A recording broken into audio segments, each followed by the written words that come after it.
Before streaming, before box sets, Britain gathered around the telly to watch detectives who felt real. From the hard men of the Sweeney to the lonely figures in Public Eye and Softly,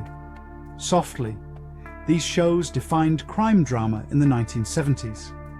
They solved everything: corruption, murder, secrets, yet somehow vanished without a trace.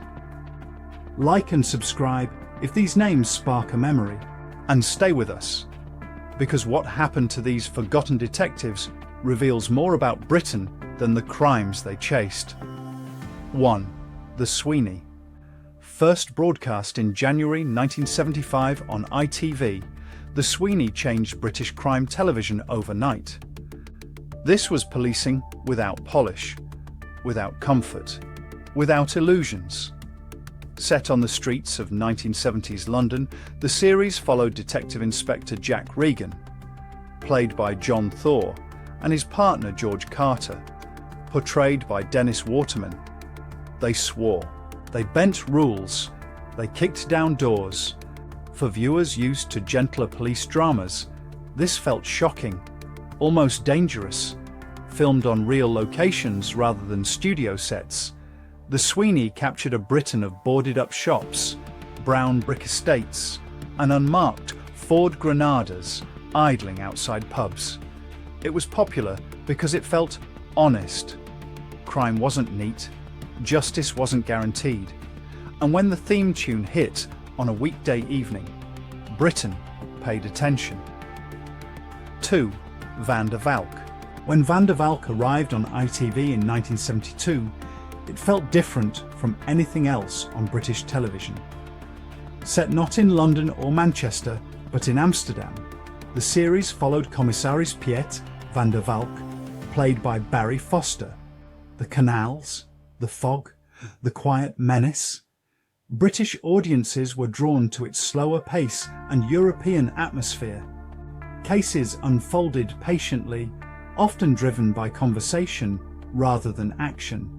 The theme tune, Eye Level, became a chart-topping hit in 1973, heard drifting from radios and living rooms across the UK.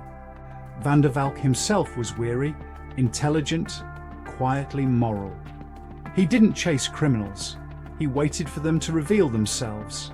In a decade obsessed with change, this calm confidence felt reassuring.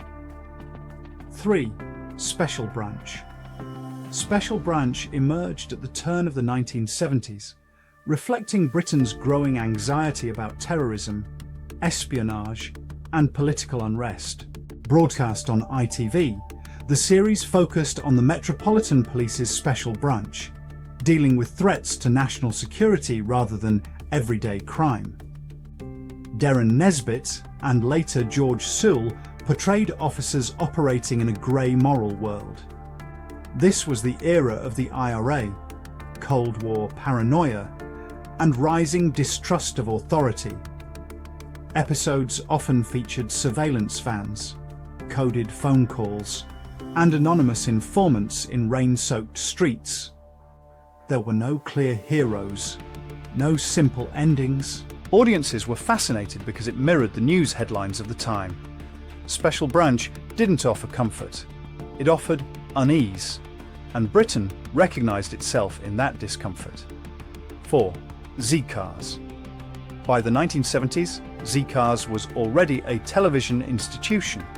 First broadcast by the BBC in 1962, it continued deep into the decade, evolving alongside British society.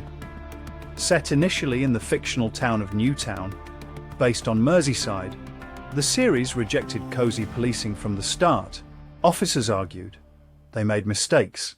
They brought their personal troubles to work. By the 70s, storylines reflected industrial decline, youth unrest, and strained community relations. Actors like Stratford Johns became household names. The show's power lay in familiarity. Viewers felt these officers lived just down the road. Z-Cars didn't dramatise crime. It normalised it. 5. Public Eye. Public Eye offered something far quieter and far lonelier. Running through the early 1970s on ITV, the series followed private investigator Frank Marker, portrayed with restraint and sadness by Alfred Burke. Marker worked alone. No partner, no team, no glamour. His office was small. His cases were mundane. Missing persons, petty fraud, broken lives, set against a backdrop of declining neighbourhoods and fading hopes. Public Eye felt almost documentary-like. There were long silences, awkward conversations, unresolved endings. Audiences connected because it reflected real life, not crime as spectacle, but as consequence. In an age of noise and change, Public Eye whispered, and Britain listened. 6. Softly, Softly. By the early 1970s, Softly had become the thinking person's police drama. Broadcast on BBC One, it focused less on action and more on process, procedure, and patience. Detectives didn't rush. They listened. They waited. Episodes unfolded in interview rooms, cramped offices, and rain-damp streets, reflecting the slow grind of real police work. Stratford Johns' performance as Detective Superintendent Barlow brought quiet authority and moral weight. Viewers recognised the realism. This was not crime as entertainment, but as labour. The series resonated with an audience used to bureaucracy, paperwork, and institutional routine. It faded as television moved toward faster pacing and more dramatic spectacle. 7. Barlow at Large. Barlow at Large, first broadcast in 1971, took an unusual step by removing its lead detective from the police force entirely. Stratford Johns returned as John Barlow, now operating as an independent investigator. Freed from uniform and hierarchy, Barlow travelled across Britain, encountering moral dilemmas rather than straightforward crimes. Episodes felt reflective, almost philosophical. There were arguments in magistrates' courts, tense conversations in sitting rooms, and long journeys through unfamiliar towns. The series questioned authority, justice, and personal responsibility during a decade of social change. Audiences appreciated its maturity and intelligence. It trusted viewers to think. As tastes shifted toward action-driven crime drama, its quiet tone struggled to survive. 8. The Protectors. When The Protectors arrived in 1972, it offered British viewers a rare taste of international glamour. Produced by ITC, the series starred Robert Vaughan as Harry Rule, a businessman secretly running a global security organisation. Cases took place in Paris, Rome, and the French Riviera. Fast cars, sharp suits, sunlit danger. For audiences used to grey British streets, this felt thrillingly different. The show combined detective work with espionage and action, echoing the popularity of James Bond. It was escapism, pure and simple. The appeal lay in scale and confidence. But as production costs rose and styles changed, its glossy world quietly disappeared from schedules. 9. The Frighteners. The Frighteners, broadcast by the BBC in 1972, explored crime through a darker, more psychological lens. An anthology series, each story stood alone, often blending detective work with fear, paranoia, and moral uncertainty. Episodes were set in ordinary homes, workplaces, and communities. The horror came from familiarity. Crimes felt close, uncomfortable, possible. Performances were understated, drawing viewers into a slow build of tension rather than sudden shocks.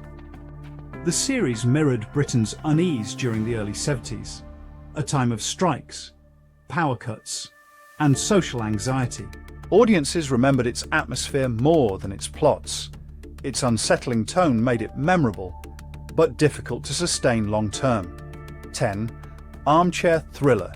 By 1978, armchair thriller represented the evolution of British crime television. Broadcast on ITV, it delivered tense, multi-part stories designed to hook viewers night after night. Plots involved conspiracies, blackmail, and ordinary people caught in extraordinary danger. Living rooms became spaces of suspense. The pacing was deliberate, but gripping. Viewers talked about episodes at work the next morning. The series thrived on cliffhangers and unease rather than violence. It felt modern, but still unmistakably British. As the 1980s arrived, crime drama moved towards slicker production and long-running franchises, leaving armchair thriller behind as a transitional classic. By the end of the 1970s, these detectives had come to reflect an entire generation of British life. Cautious, weary, observant, shaped by routine rather than spectacle. As television moved towards speed, polish, and global appeal, their quiet realism no longer fitted the schedule, and one by one they slipped away from the screen. If you'd like to explore more forgotten British brands, places, and everyday icons from the 1960s to the 1980s, click through to our next top list. Do like, subscribe, and share your memories in the comments below. For now, thank you for watching, and we'll see you again in the next film.